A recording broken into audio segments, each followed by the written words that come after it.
Bismillahirrahmanirrahim. Ayo bawa harta ke surga. Dukung pembangunan sekolah Islam Mufid dengan donasi ke rekening atas nama Yayasan Muflih untuk Islam dan Dakwah. Bismillahirrahmanirrahim. Assalamualaikum warahmatullahi wabarakatuh.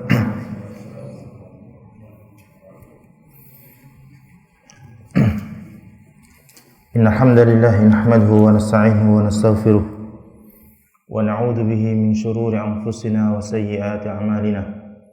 May yahdihillahu fala mudilla lahu wa man yudlil fala hadiya lahu. Asyhadu an la ilaha illallah wahdahu la syarika lahu wa asyhadu anna Muhammadan 'abduhu wa rasuluh. Shalawatullahi wa salamu alaihi wa ala alihi wa ashabihi wa man tabi'ahum bi ihsanin ila yaumiddin, amma ba'd.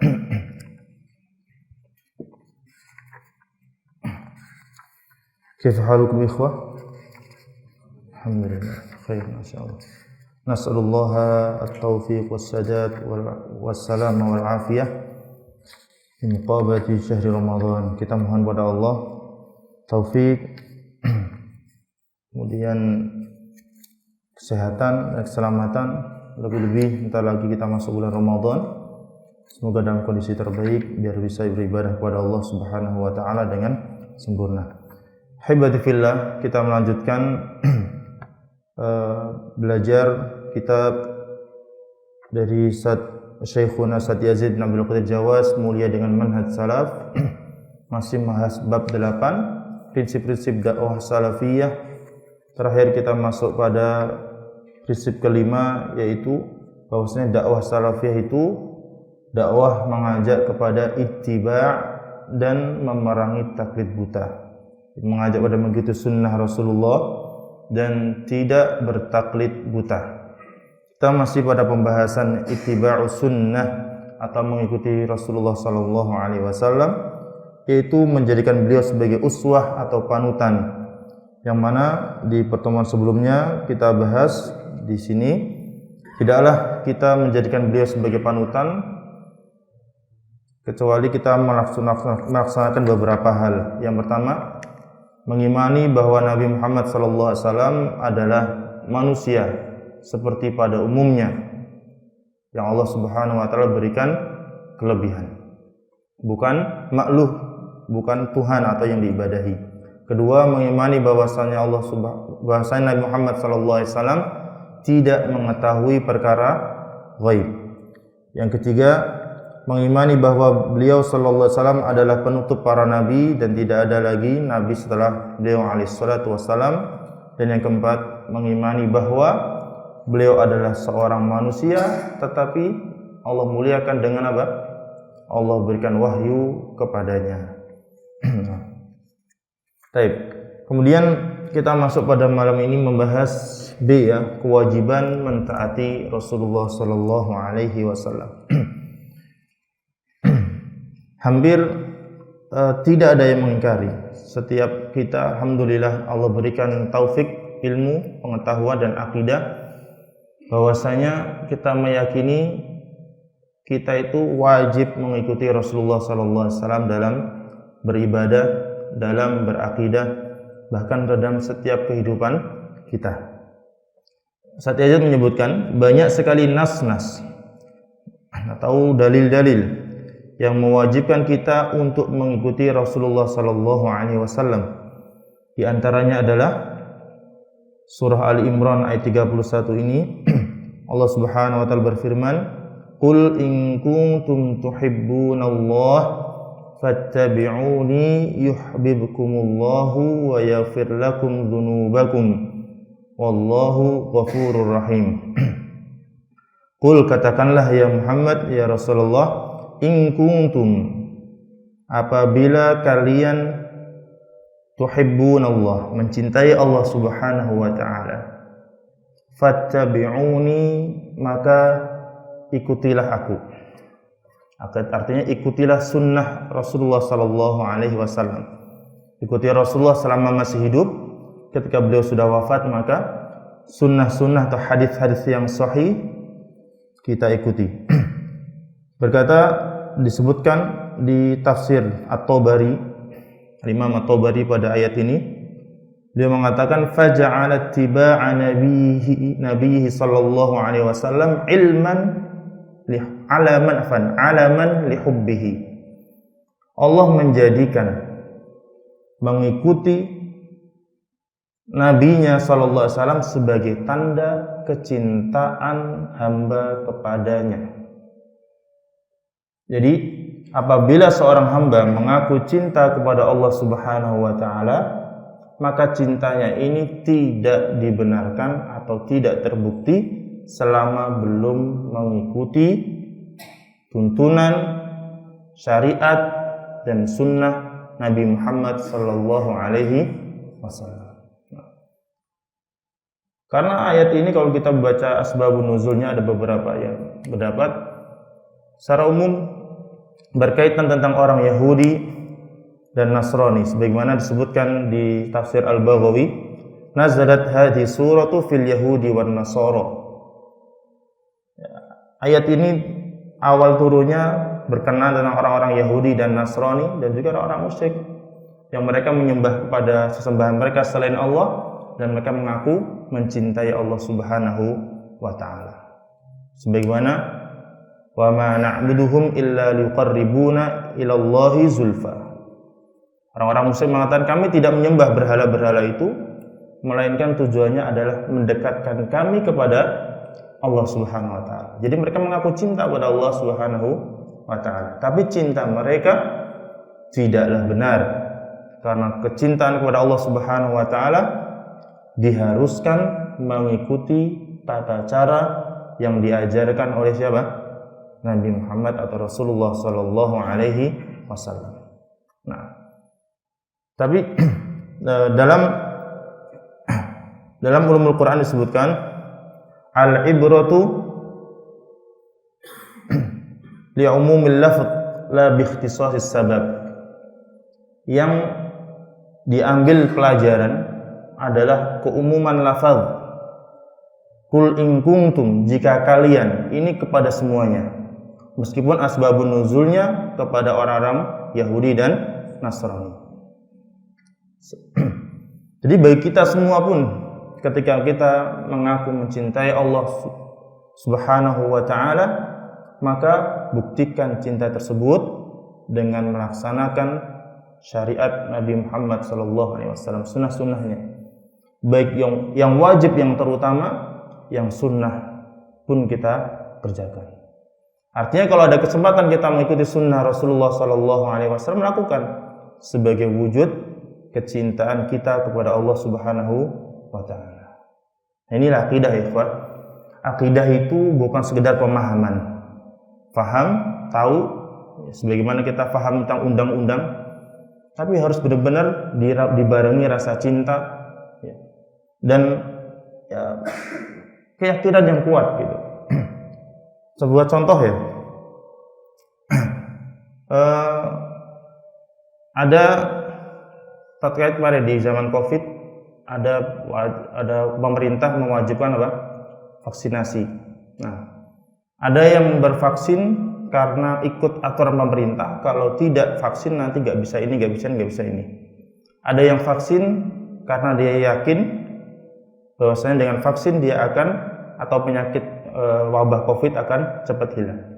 Ini kan berbeda. Sama-sama melakukan vaksin, tapi perasaannya berbeda.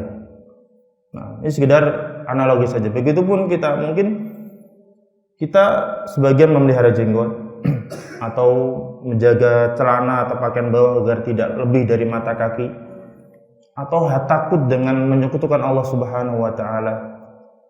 Ini didasari karena benar-benar cinta kepada Allah, ataukah karena takut atau lingkungan demikian? Karena lingkungan demikian. Nah, kita lanjutkan. Qul in kuntum tuhibbunallah, jika kalian mencintai Allah, fattabi'uni. Allah menjadikan mengikuti Nabi sebagai tanda kecintaan atau bukti kecintaan kita kepada Allah Subhanahu wa taala. Sedangkan di tafsir Ibnu Katsir mengatakan walaysa huwa 'ala tariqatil Muhammadiyah fa innahu kadibun fi da'wah. Kalau ada orang mengakui cinta kepada Allah Subhanahu wa taala tapi menggunakan cara ibadah yang tidak diajarkan Nabi, berarti dia dusta dalam pengakuannya. Seperti orang-orang kebatinan atau orang-orang sufi yang mereka mengagungkan cinta kepada Allah Subhanahu wa taala. Kemudian dengan rasa cinta tersebut seakan Allah menyatu dengan mereka dengan tarian-tarian khusus ya. Tarian yang memutar seperti tarian di Turki dan beberapa tempat kan? Apa tarian apa namanya? Saya nggak tahu nama tariannya itu. Laki-laki dengan menghadap seperti ini, satu di atas, satu ke bawah, menunjukkan satu kepada Allah, yang bawah kepada hablum minallah dan hablum minannas atau seperti itu. Dan memutar, dia merasa tenang hatinya dan bisa berputar ratusan kali mungkin. Dan ini sebagai cinta kepada Allah Subhanahu wa taala. Sedangkan Nabi enggak mengajarkan demikian. Berarti pengakuan dia cinta kepada Allah adalah pengakuan dusta. Karena Allah mengatakan, kalau kalian cinta kepada Allah, maka lakukanlah cinta itu, wujudkanlah cinta itu dengan cara beribadah sebagaimana yang dicontohkan oleh Rasulullah sallallahu alaihi wasallam. Kemudian juga qala ba'dul ulama, di tafsir Ibnu Katsir juga disebutkan sebagian ahli ilmu yang bijak artinya sering memberikan faidah-faidah atau mutiara-mutiara hikmah. Mereka mengatakan laisa sya'nu an tuhibba wa innama sya'nu an tuhabba. Poin yang penting itu bukan masalah engkau mencintai, tapi bagaimana agar engkau dicintai. Setiap kita bisa mengaku cinta pada Allah Subhanahu wa taala, tapi setiap kita belum tentu mendapatkan cinta Allah Subhanahu wa taala. Sedangkan ayat ini, fattabi'uni yuhibbukumullah. Ikutilah saya, yaitu Nabi Muhammad, maka Allah akan mencintai kalian. Jadi yang kita kejar bagaimana Allah mencintai kita. Tapi kita ucapkan terlebih dahulu, kita tekadkan saya mencintai Allah Subhanahu wa taala dan mencintai Rasulnya, kemudian berusaha agar Allah mencintai diri kita. Yaitu dengan cara apa? Mengikuti Nabi Muhammad sallallahu alaihi wasallam. Sebagaimana para sahabat yang senantiasa mengikuti Rasulullah dalam setiap keadaannya, sehingga Allah cinta kepada mereka dan ridha kepada mereka. Radhiyallahu anhum wa radu an. Allah meridho kepada mereka dan mereka meridho dengan balasan dari Allah Subhanahu wa taala. Baik. Kemudian di tafsir As-Sa'di, Taisirul Karimir Rahman, beliau berkata, "Wa hadhil ayah", di ayat ini, surah apa ini? Ali Imran ayat 31. Terdapat beberapa hal. Yang pertama, wujubu mahabbatillah. Wajibnya mencintai Allah Subhanahu wa taala. Tuhibbunallah. Wajib mencintai Allah Subhanahu wa taala. Yang kedua, alamatuha, tanda kecintaan kepada Allah, yaitu fattabi'uni, mengikuti Rasulullah sallallahu alaihi wasallam. Yang ketiga, wa natijatuha, hasilnya atau nilainya, balasannya, yuhibbukumullah, yaitu mendapatkan balasan yang serupa, yaitu kecintaan Allah kepada dirinya. Yang keempat, wa thamaratuha, buahnya, buah dari mencintai Allah, yaitu wa yaghfir lakum dzunubakum, Allah mengampuni dosa-dosa kalian. Jadi saya pernah dengar di sebuah ta'lim, seingat saya Syekh Abdul Razak menyatakan ada beberapa amalan atau beberapa amalan yang kita lakukan bisa menghapus dosa, atau sebaliknya gimana kalimatnya, ada dosa-dosa yang akan diampuni oleh Allah tanpa kita minta ampunan, yaitu dengan melakukan amalan-amalan. Kita melakukan ibadah ini, mengikuti sunnah Rasulullah ini, sunnah ini akan menghapus dosa-dosa, seperti melangkah dari rumah ke masjid, sholat berjamaah, berwudu dari rumah menuju ke masjid, dari Jumat ke Jumat, dari Ramadan ke Ramadan. Ini bisa menghapus dosa-dosa. Jadi selama kita mengikuti sunnah-sunnah Rasulullah, ada dosa-dosa yang luput dari kita untuk minta ampunan, bisa jadi nanti terhapuskan oleh amalan kita. Seperti di ayat ini, yaghfir lakum dzunubakum. Allah mengampuni dosa-dosa kalian selama kalian mengikuti sunnah Rasulullah sallallahu alaihi wasallam. Kemudian juga beliau Ustaz Yazid hafizahullah taala membawakan dalil lain, yaitu surah Al-Hasyr ayat 7. Wa ma ataakumur rasulu fakhudhuhu wa ma nahakum anhu fantahu. Apa yang diberikan Rasul, apa yang dibawa oleh Nabi sallallahu alaihi wasallam, apa yang diarahkan oleh Rasulullah sallallahu alaihi wasallam kepadamu, maka terimalah, ambillah. Wa ma nahakum anhu fantahu, dan apa yang Nabi Muhammad larang kepadamu, maka tinggalkanlah dan jangan diambil. Ini ada kisah menarik sebenarnya asbab nuzul di ayat ini, maka silakan nanti dicari sendiri ya. Kisah sahabat Abdullah bin Zubair. Baik, kita lanjutkan.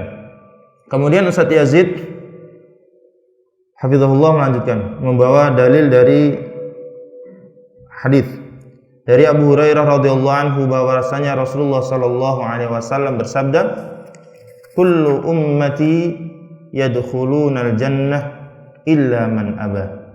Seluruh umatku akan masuk surga kelak. Setiap orang yang beragama Islam akan masuk surga. Syekh Utsaimin dalam syarah kitab Tauhid atau Al-Qaulul Mufid, syarah kitab Tauhid, syarhi kitab Tauhid menyebutkan umat itu ada 3. Umat itu ada 3. Saya lupa. Pertama ummatud dakwah, kemudian ummatul istijabah, satu lagi itu ingat? Saya pernah menyebutkan di kelas, lupa. Saya ingat 2 sih ya. Ada ummatud dakwah dan ummatul istijabah. Umat dakwah yaitu umat yang di masa Rasulullah dan setelahnya, baik muslim maupun kafir, adalah umat Nabi Muhammad, terhitung dari apa? Umat dakwah yang wajib didakwai oleh Rasulullah. Yang sebelum Nabi Muhammad berarti umat Nabi sebelumnya, gitu ya. Kemudian ummatul istijabah, umat yang menerima dakwah Rasulullah sallallahu alaihi wasallam, yaitu kaum muslimin. Yaitu kaum muslimin. Kullu ummati yadkhulunal jannah. Kira-kira di sini umat dakwah atau umat istijabah? Umat istijabah. Setiap umatku akan masuk surga. Illa man aba, kecuali yang enggan masuk surga. Atau bisa juga diartikan ummatud dakwah. Setiap umat di masa Rasulullah dijamin masuk surga kecuali yang enggan. Dari yang enggan yang kufur berarti. Kalau dia masuk ummatul istijabah berarti yang muslim tapi enggan mengikuti sunnah-sunnah Rasulullah. Qalu, para sahabat bertanya, ya Rasulullah, wahai Rasulullah, man wa man ya'ba? Siapa gerangan yang enggak mau masuk surga? Qala man ata'ani dakhala al-jannah. Berkata beliau, barang siapa yang taat kepadaku maka dia akan masuk surga. Wa man asani faqad aba. Barang siapa durhaka atau menyelisihi sunnahku maka dia telah enggan masuk surga. Jadi ikhwati fillah, setiap kali di hadapan kita ada kesempatan mengikuti sunnah Nabi Sallallahu Alaihi Wasallam yang sifatnya wajib, yang sifatnya wajib. Kalau kita melakukan, berarti kita taat kepada Rasulullah dan dijamin apa? Surga. Tapi kalau kita meninggalkan, berarti kita mengingkari sunnah Rasulullah, berarti tidak atau enggan masuk surga. Contoh, Rasulullah memerintahkan untuk menundukkan pandangan kepada lawan jenis. Kalau kita melepaskan pandangan kita kepada aurat yang haram kita lihat, berarti kita telah enggan mengikuti Rasulullah, artinya enggan masuk surga pada saat itu, pada bagian itu. Yang akhirnya ketika dicatat penghisaban yaumul hisab, catatan amal, maka pada poin itu berhak mendapatkan iqab, kecuali jika Allah mengampuni. Nah, tapi yang sifatnya mustahab atau yang sunnah atau anjuran, maka dilihat keengganan kita apakah karena belum siap ataukah karena meremehkan. Nah, ini berbeda. Kalau meremehkan sunnah atau merendahkan sunnah, ini berbahaya, bisa jadi memasukkan kepada apa? Kekufuran. Benci kepada sunnah Rasulullah masukkan pada kekufuran. Nah, ini kita bahas lagi hal itu di C nanti ya. Baik. Kita bacakan. Said Yazid mengatakan di sini maksud dari enggan di sini ialah tidak mau berpegang teguh dengan sunnah Rasulullah sallallahu alaihi wasallam serta mendurhakai atau menentang perintah beliau, terutama dalam masalah akidah. Dalam masalah akidah. Ketika Rasulullah sallallahu alaihi wasallam menyebutkan sifat-sifat Allah, bahwasanya Allah memiliki tangan dan beberapa sifat Allah yang lain, kemudian orang-orang mentakwil, itu maksudnya bukan tangan, maksudnya kekuasaan ini dan itu. Berarti tidak mengikuti sunnah Rasulullah sallallahu alaihi wasallam. Orang yang disifati dengan keengganan ini apabila ia orang kafir, maka ia tidak akan masuk surga selama-lamanya. Nah ini ya. Namun apabila ia seorang muslim, maka ia dicegah untuk memasuki surga bersama orang-orang yang pertama kali memasukinya, kecuali orang-orang yang dikehendaki oleh Allah Ta'ala. Kalimat kecuali di sini oleh Said Yazid menunjukkan apa?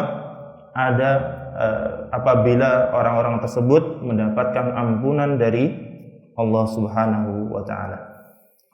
Diriwayatkan dari Abu Musa Al-Asy'ari radhiyallahu anhu, ia berkata, Rasulullah sallallahu alaihi wasallam bersabda, "Innama mathali wa mathalu ma ba'athani Allah bihi kamathali rajulin ata qauman."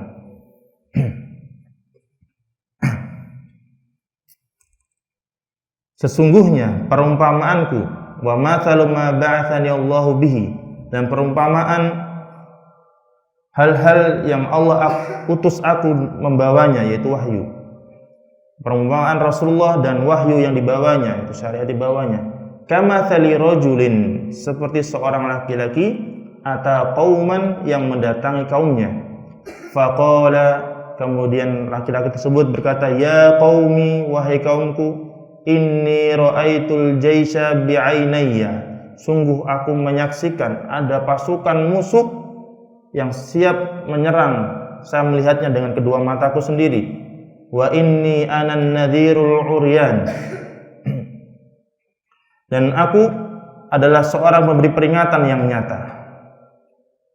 Fannajaa, maka selamatkan diri kalian, segera bergegas mencari tempat yang aman atau persiapan untuk pertahanan.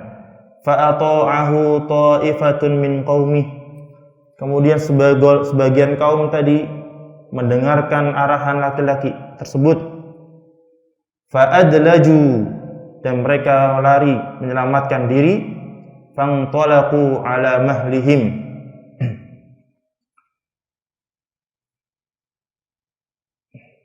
mereka lari di malam hari pun mereka pergi dan menyelamatkan diri. Fangtalaqu ala mahlihim fanajau, dan mereka segera berangkat dari awal malam dengan tenang, diam-diam. Fanajau, maka selamatlah mereka.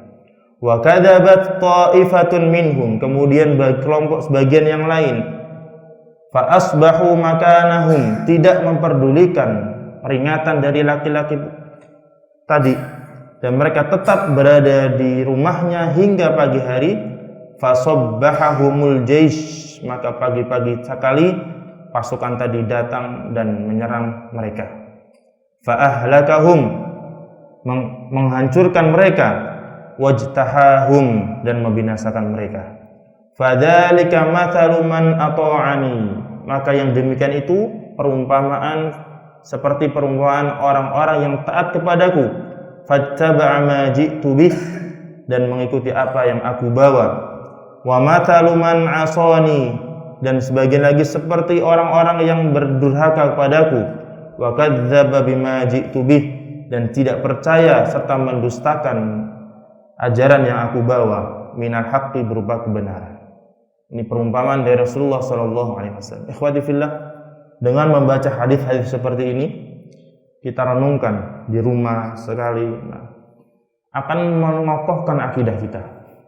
Naam, kita ikut kajian, terus membaca buku-buku tulisan para ulama, para ustadz, ini bisa menambah pemahaman.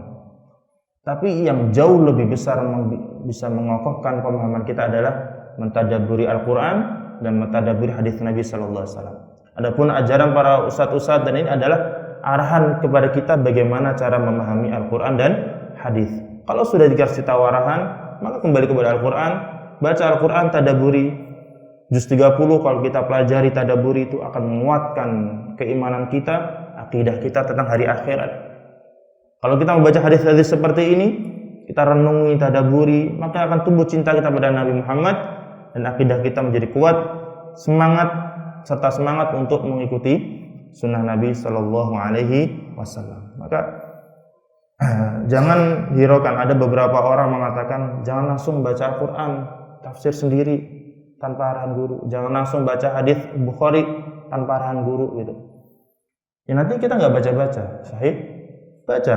Tapi kalau mendapatkan sesuatu yang sekiranya kita belum paham, maka bertanyalah. Fas'alu ahla dzikri in kuntum la ta'lamun. Baik. Kemudian yang C.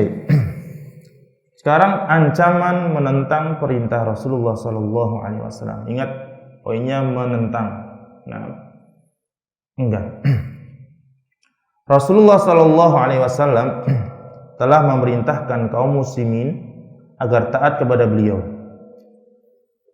Demikian pula beliau juga memperingatkan umatnya agar tidak keluar dari ketaatan terhadap beliau dan mengancam mereka dari meninggalkan dan berpaling dari perintah beliau. Artinya mewanti-wanti, memberikan ancaman. Kalau sampai meninggalkan perintah beliau, maka akan ada ancamannya, ada dosa, ada hukumannya. Beliau Ustaz Yazid membawakan beberapa redaksi hadis yang hampir serupa. Faman raghiba an sunnati falaysa minni. Barang siapa yang tidak menyukai sunnahku, ia tidak termasuk golonganku. Faman lam ya'mal bi sunnati falaysa minni. Barang siapa enggan melaksanakan sunnahku, maka ia bukan dari golonganku. Baik. Haibati fillah, hadis ini potongan dari hadis yang ya agak panjang sebenarnya. Berkisah tentang Anas bin Malik menceritakan ada 3 orang datang kepada Anas bin Malik dan bertanya bagaimana ibadah Rasulullah sallallahu alaihi wasallam, sifatnya ibadah beliau seperti apa dan berapa banyak jumlah ibadah yang beliau lakukan. Puasanya seperti apa, salat malamnya seperti apa. Maka diberitahukan. Sebagaimana Aisyah menyebutkan Rasul tidak salat lebih dari 11 rakaat, kemudian puasa beliau hari ini sebagainya. Kemudian mereka 3 orang ini mengatakan, duhai celaka kami gitu kan.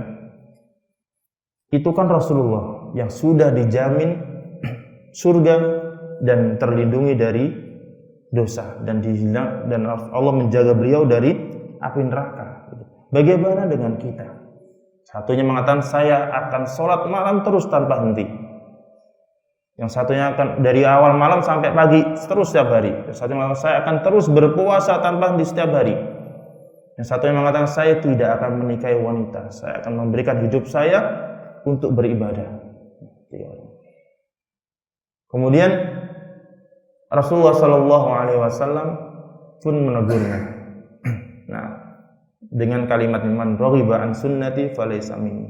Beliau juga mengatakan ana akhsyakum lillah wa atqakum lahu.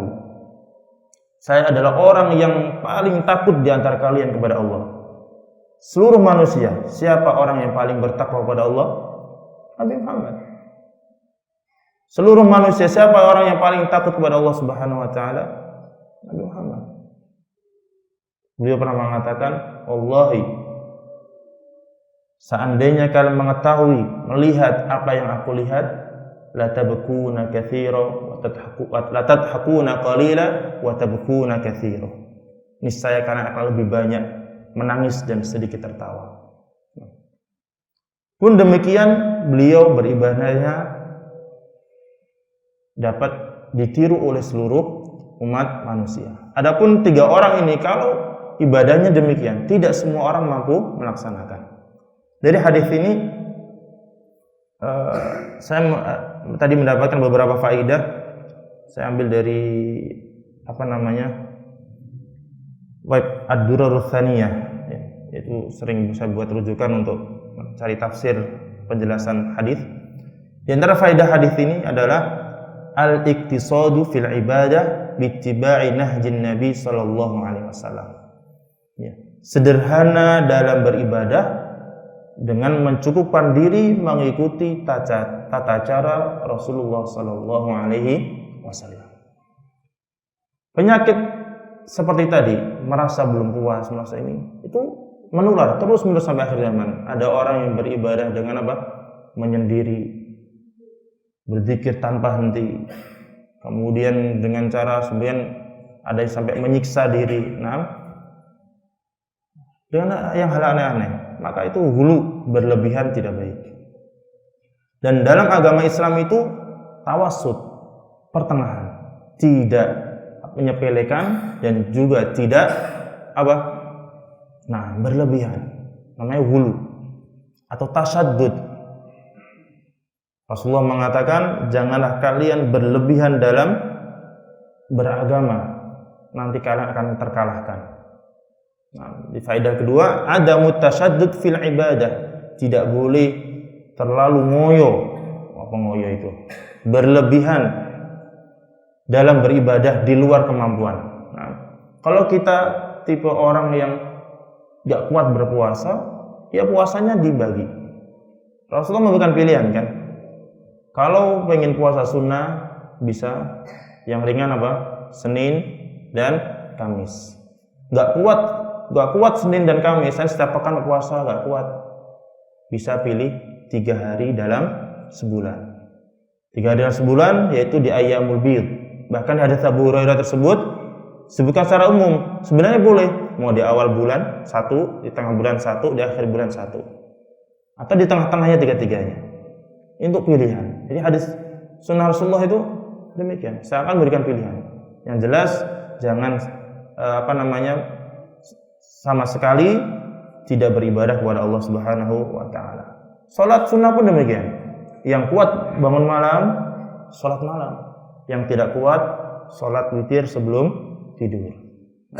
Kalau tidak bisa malam, pagi ada pilihan. Salat duha. Kalau tidak bisa, ya sebelum sholat 5 waktu. Ini banyak pilihan. Kalau bisa mengerjakan semuanya, alhamdulillah. Tapi yang repot adalah orang-orang yang merasa kurang. Oh ini kurang, merasa kurang. Hari menambah-nambah. Sholat busur sekian ribu rakaat. Demikian. Ini hal seperti ini akan yurithul malal, membuat gampang jenuh. Yang berujung akan meninggalkan ibadah tersebut. Sedangkan khairul ibadati adwamuha. Sebaik-baik ibadah itu yang kontinu, yang sering, yang terus dilakukan.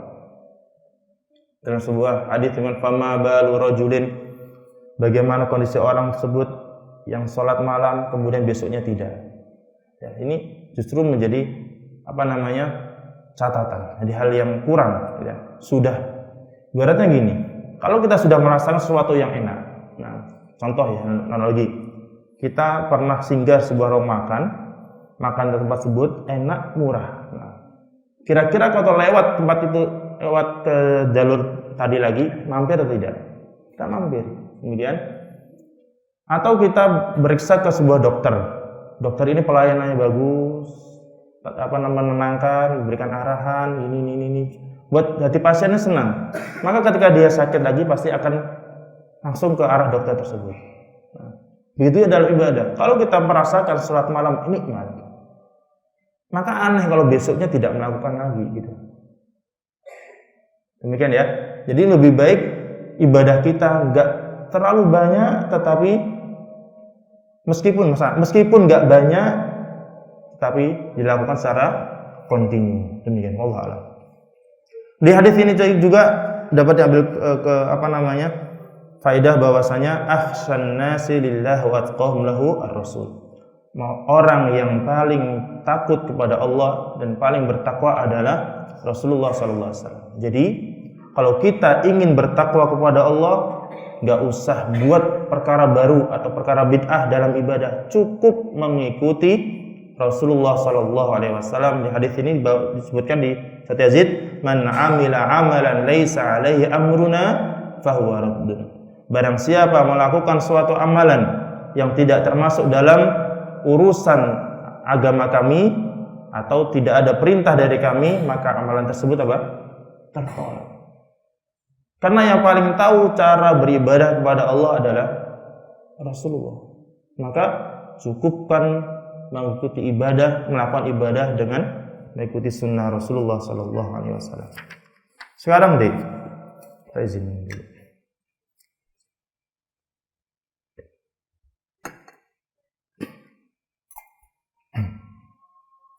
Udah putus. Baik. Sedikit.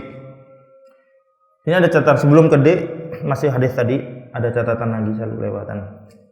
Jika seseorang meninggalkan sunnah Nabi didasari karena kebencian, ketidaksukaan atau perlawanan kepada sunnah Nabi, maka orang tersebut kharijan minal millah, telah keluar dari agama Islam.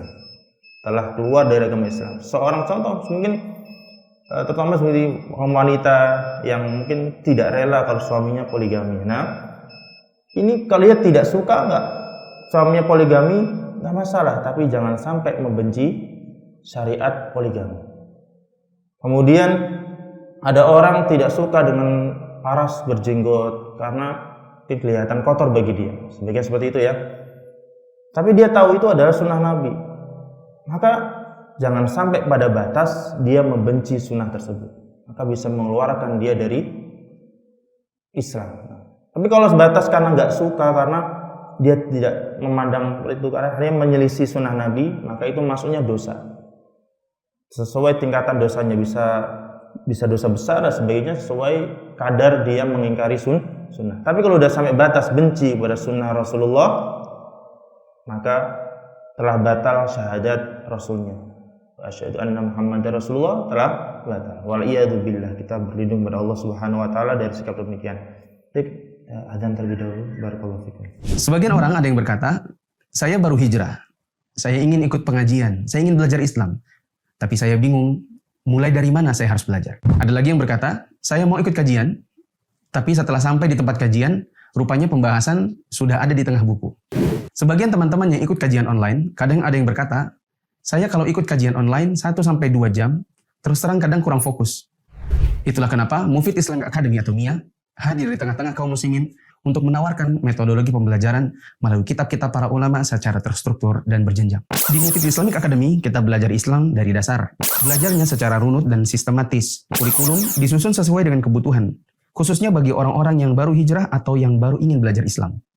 Materi pelajaran menggunakan kitab-kitab para ulama dan dibahas dengan video pendek yang mudah dipahami. Penjelasan disertai contoh sederhana dan analogi yang memudahkan. Video materi diproduksi high quality baik audio maupun visual. Diajarkan dalam beberapa level atau mustawa dan ada ujian serta sertifikasi kenaikan level atau mustawa. Untuk informasi lebih lanjut tentang pendaftaran, teman-teman bisa mengakses di media sosial Mufid TV Official, baik yang ada di Telegram, YouTube, Instagram, maupun di Facebook. Baik, alhamdulillah, salatu wassalamu ala rasulillah, ma ba'd. Kadang masuk pada D, bentuk-bentuk ittiba kepada Rasulullah sallallahu alaihi wasallam. Bagaimana cara kita mengikuti Rasulullah sallallahu alaihi wasallam? Yang pertama, mengikuti dan meneladani semua yang beliau ajarkan, baik yang bersifat keyakinan dalam hati maupun sifat perbuatan lahiriah. Allah Subhanahu wa taala berfirman dalam surah Al-Ahzab ayat 21, "Laqad kana lakum, sungguh telah ada bagi kalian fi Rasulillah, pada diri Rasulullah sallallahu alaihi wasallam, uswatun hasanah, suri tauladan yang bagus. Liman kana yarjullah, bagi siapa yang mengharap rahmat Allah." Jadi yarjullah maksudnya yarju rahmatullah wa thawabah, mengharap pahala dan rahmat Allah. Wal yaumal akhir, dan hari akhir. Wa dzakarallaha katsira, dan bagi orang yang senantiasa mengingat Allah, banyak mengingat Allah. Disebut banyak mengingat Allah itu, kata Imam At-Tabari tafsir ayat ini, manakala dia bisa mengingat Allah pada saat khauf, rasa ketakutan, wasiddah, saat kehimpitan, warrakha, dan saat kelonggaran. Artinya setiap kondisi dia bisa mengingat Allah. Dalam baik, dalam kondisi senang bersyukur kepada Allah, pada kondisi susah minta pertolongan kepada Allah, pada masa takut berlindung kepada Allah Subhanahu wa taala. Ini maksud banyak mengingat Allah Subhanahu wa taala. Setiap kondisi mengingat Allah. Dia ayat ini menunjukkan bahwasanya telah Allah menyebutkan banyak adanya suri tauladan yang harus kita ikuti.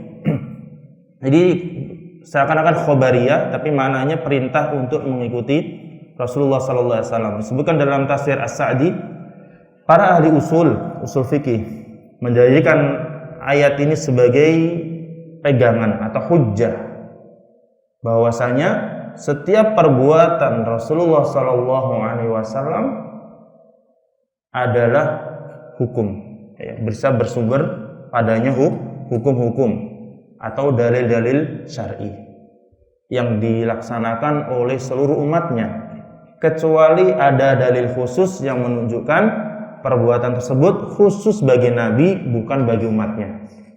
Sekali lagi, ayat ini dibuat dalil oleh usuliyun bahwasanya setiap hadis yang menceritakan tentang perbuatan Rasulullah berarti dalil untuk dilaksanakan juga seluruh umatnya, kecuali ada penjelasan bahwasanya perbuatan tersebut khusus bagi Nabi. Contoh, tidak menerima sedekah, kemudian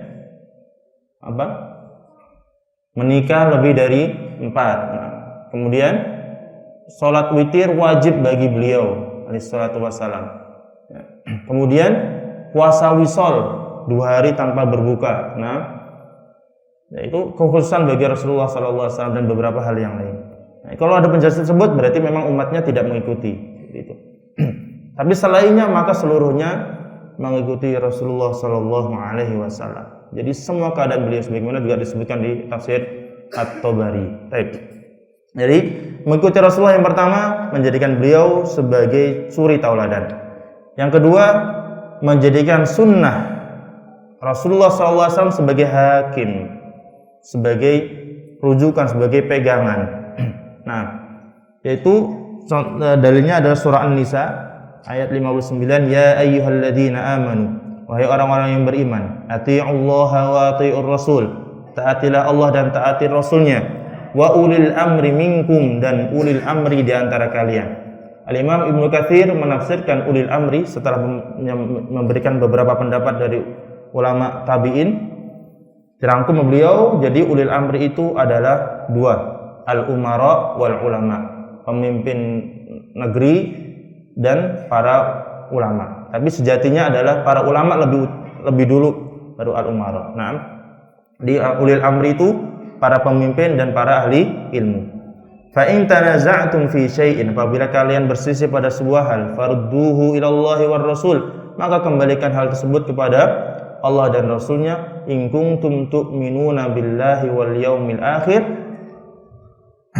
farudduhu ilallah war rasul, kembalikan hal tersebut kepada Allah dan Rasulnya. Berkata Mujahid, maksudnya adalah kembali kepada kitab Allah dan sunnah Rasulnya, sebagaimana disebutkan dalam tafsir Ibnu Katsir. Berkata Imam As-Sa'di di tafsirnya, fama hakama bihi kitabullah, selama sebuah hal itu telah ditentukan hukumnya oleh kitabullah dan sunnah Rasulullah, dan sunnah itu disaksikan bahwa sunnahnya sahih, ya bukan dhaif, maka itulah kebenaran. Maka jika menyelisihi kitab dan sunnah berarti sebuah kesesatan. Famadza ba'dal haqqi illa dhalal. In kuntum tuhibbunallah in kuntum tu'minuna billahi wal yaumil akhir, jika kalian beriman kepada Allah dan hari akhir. Berkata Imam As-Sa'di, keimanan seseorang tidak akan tegak kecuali menjadikan Allah dan Rasulnya sebagai hakim. Sebagaimana di ayat bawahnya itu, fala wa rabbika la yu'minun, maka demi Rabbmu mereka tidak akan beriman hatta yuhaqqimuka fima syajara bainahum, hingga mereka menjadikan engkau sebagai hakim terhadap perselisihan mereka. Kembali lagi ke ayat atasnya, dzalika khairu wa ahsanu ta'wila. Maka yang demikian itu adalah kebaikan dan sebaik-baik takwil. Di As-Sa'di menyebutkan ahsanu ta'wila itu ahsanul ahkam wa a'daliha. Hukum yang paling baik dan hukum yang paling adil adalah hukum Allah dan hukum Rasulnya sallallahu alaihi wasallam. Jadi kalau ada perselisihan, maka dikembalikan kepada syariat Allah Subhanahu wa taala. Contoh, orang-orang berselisih tentang makna tangan Allah, yadullah. Maka ada yang mengatakan kekuasaan Allah, ada yang mengatakan rahmat Allah ini dan itu, menafsirkan semuanya. Maka paling aman adalah dan paling benar sebagaimana mazhab Ahlus Sunnah wal Jamaah, yaitu menafsirkan sebagaimana Allah dan Rasulnya memahami seperti yang dipahami oleh para sahabat. Bagaimana kalau perselisihan itu masalah furu'iyah? Seperti contoh apa? Menggerakkan tangan ketika tasyahud, atau sedekap atau melepaskan tangan setelah bangun dari ruku, atau kunut subuh mungkin. Atau kunut subuh. Ini furu'iyah yang cukup kuat perbedaan pendapat di sana. Maka bagaimana kita ya kembali kepada penjelasan guru kita yang kita pahami benar, kita ambil. Kemudian kembali kepada kitab Allah dan Rasulnya dengan cara apa? Tasamuh, yaitu menghargai pendapat ulama lain atau mazhab lain atau orang lain, karena para ulama pun bertasamuh dalam hal itu. Wallahu a'lam bishawab. Kemudian yang ketiga, bentuk ittiba kepada Rasulullah, yaitu dengan cara ridho dengan hukum dan syariat Rasulullah sallallahu alaihi wasallam, tidak membencinya.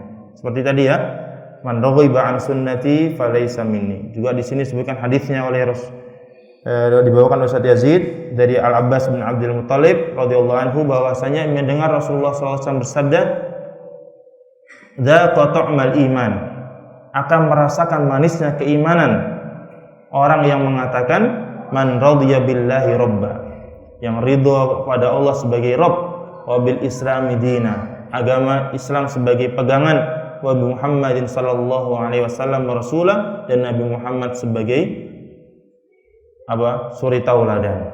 Jadi kalau kita dengan agama Islam ta'assub, dengan Nabi Muhammad ngikut semuanya, kemudian dengan Allah ridho semua ketentuan Allah, maka di sini akan merasakan manisnya iman. Riwayat lain menyebutkan wajabat lahul jannah, maka telah menjadi hak dia, yaitu tempat di surga. Kita lanjutkan. Yang keempat, berhenti pada batas-batas syariat dan tidak melanggarnya. Nah, ini sebagaimana tadi, tidak berlebihan dalam beribadah. Di sini contohkan berlebihan dalam berdoa. Di sini hadis Abdullah bin Mughaffal yang menegur anaknya karena berlebihan dalam berdoa. Saya minta waktu yang sedikit lagi. Kita selesaikan. Yang ittiba kepada Nabi Muhammad SAW tidak akan terwujud sebelum amal yang dilakukan sesuai dengan 6 perkara. Saya sebutkan, ibadah itu ada yang ibadah masyru'ah ya. Ibadah yang disyariatkan itu ada 2. Ada muqayyadah, ada mutlaqah. Ada muqayyadah, ada mutlaqah. Muqayyadah itu yang diatur sebabnya, kemudian jenisnya, jumlahnya, kaifiyatnya, dan waktunya. Sudah ada aturannya dalam Al-Quran maupun hadis. Mutlaqah itu yang tidak diatur, artinya bebas. Tanpa sebab mungkin, seperti saya lagi pengen sholat 2 rakaat. Jadi sholat sunnah mutlak, ya. Enggak karena waktu duha, enggak karena sebelum sholat maghrib atau sebelum sholat subuh, enggak karena malam sholat tahajud, tetapi memang pengen sholat untuk mendekatkan diri kepada Allah 2 rakaat. Boleh atau tidak? Ini boleh. Nah, kemudian mungkin tidak diatur juga jenisnya atau kadar jumlahnya, tidak diatur jumlahnya, seperti berzikir umum, bukan zikir setelah sholat, bukan zikir di dalam sholat, bukan zikir ini dan itu, dia astagfirullah, tanpa dihitung ini terus tanpa jumlahnya. Ini namanya mutlaqah. Nah, kemudian tata caranya atau kadar jumlahnya lagi juga sama, seperti bersedekah, sudah umum, bukan zakat fitri, bukan zakat mal, berarti sedekahnya umum, kadarnya mau 2.000 mau 1.000, atau mau dikasih ke anak kecil atau ke orang miskin atau ke keluarga atau ke masjid, sedekah, maka bebas. Nah, namanya mutlaqah. Dan juga waktunya. Ini kalau mutlaqah. Kalau muqayyadah ada aturannya. Nah, kalau ibadah itu muqayyadah kemudian dimutlakkan, maka salah. Kalau ibadah itu mutlak kemudian ditakyid, maka salah. Contoh puasa. Puasa ada puasa mutlak, ya. Puasa, saya pengen puasa besok, ya pengen puasa. Tapi kalau saya pengen puasa karena besok 27 Rajab dan ini nggak ada contohnya dari Rasulullah, maka salah. Telah melakukan perbuatan bid'ah. Saya mau sholat malam banyak, gitu. Karena sebabnya ada 27 Rajab atau 12 Rabiul Awal kelahiran Nabi dan sebagainya. Ibadah ini, nah ini ibadah umum, dia ikat dengan sebab dia sendiri tanpa ada contoh dari Rasulullah, maka di sini masuk pada bab bid'ah. Jenisnya seperti zakat apa? Zakatul fitri, membayar menggunakan apa? Makanan pokok, nah, diganti dengan yang lainnya. Ini ada khilaf sebenarnya sih, ya. Tapi baiknya tetap sebagaimana dicontohkan oleh Rasulullah. Kemudian kurban telah ditentukan jenisnya, maka kalau mengganti dengan yang lain seperti ayam atau apa, selain unta, sapi dan kambing seperti apa, kuda, maka tidak sah. Yang mutlak kemudian ditakyid seperti kadar jumlah. Saya akan rutin setiap hari zikir 100, membaca subhanallah, ya, biar mudah rezeki saya, biar lancar. Ini kan perbuatan bid'ah. Karena mentakyid, mengukur sesuatu yang bebas. Nah, demikian. Jadi ini patokan 6 ini perlu ini bisa difahami. Kalau dengan membaca saja alhamdulillah bisa difahami, ya. Keenam tanda-tanda ini, ya, sekali lagi ibadah itu ada muqayyadah, ada mutlaqah. Kalau ada orang mentakyid atau membuat patokan, batasan-batasan ibadah itu harus gini tanpa ada contoh dari Rasulullah, berarti telah berbuat bid'ah, gitu itu. Gampang gitu. Ini patokan bagus. Terakhir, ibadah itu ada ibadah mahdhah dan ibadah ghairu mahdhah. Ibadah mahdhah itu ibadah yang sudah ada dalilnya bahwa itu ibadah dan ada tata caranya. Nah, ini ibadah mahdhah. Adapun ibadah ghairu mahdhah, ibadah yang aslinya adalah keseharian biasa, kemudian diniatkan menjadi amal soleh, berubah menjadi ibadah. Nah, seperti apa? Memberi nafkah kepada istri dan keluarga, kemudian diniatkan ibadah. Maka di situ namanya ibadah ghairu mahdhah. Allah a'lam bishawab. Ini di akhir saya jelaskan agak cepat. Insyaallah dengan membaca saja bisa paham penjelasan dari Ustaz Yazid ini. 6 hal ini diingat-ingat, ya. Poin pokok ibadah itu, sebabnya, jenisnya, kadarnya, kaifiatnya, waktu dan tempatnya harus ada contoh dari Rasulullah sallallahu alaihi wasallam, alafu minkum Subhanakallahumma bihamdika asyhadu an la ilaha illa anta astaghfiruka wa atubu ilaik wa barakallahu fikum. Subhanakallahumma bihamdika. Assalamualaikum warahmatullahi wabarakatuh.